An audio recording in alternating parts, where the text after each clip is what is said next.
Nakumpiska ang mga smuggled na sigarilyo sa 3 pantalan sa Mindanao. Higit 60 milyong piso ang halaga ng mga nakumpiskang kontrabando. Nagbabalik si Bien Manalo. Mahigit 35,000 reams ng iba't ibang brand ng sigarilyo na nagkakahalaga ng 27 million pesos ang nasabat sa joint operation ng Bureau of Customs Port of Davao at Naval Forces Eastern Mindanao sa Davao Gulf. Narecover din ng mga otoridad sa operasyon ang isang motorized bangka at nang imbestigahan ay doon na tumambad sa kanila ang mga kontrabando. Nasa kustodiya na ng BOC ang mga nakuhang kontrabando.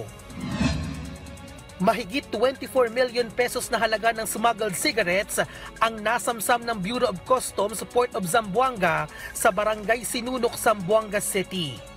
Narecover ang mga kontrabando sa isang motorized wooden watercraft na may markang MB Uto Matmat.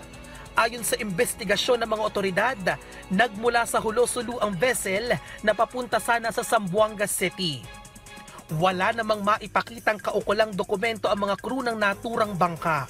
Sa ngayon ay nakakulong na ang mga naarestong crew na nahaharap sa kasong paglabag sa Customs Modernization and Tariff Act of 2016.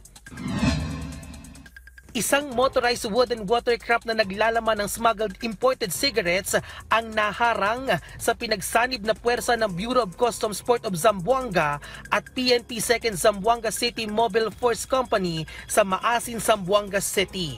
Nasa halos 14 na milyong piso ang estimated value ng nasabing mga smuggled cigarette. Ayon sa investigasyon ng mga otoridad, nagmula ang vessel o bangka sa Hulosulu na patungo sana ng Zamboanga City nang maharang ito ng BOC. Sa ngayon ay nasa kustodiya na ng BOC ang mga kontrabando para sa gagawing seizure and forfeiture proceedings at proper disposal. Alinsunod sa tobacco exportation and importation rules and regulations. Bien Manalo para sa bayan.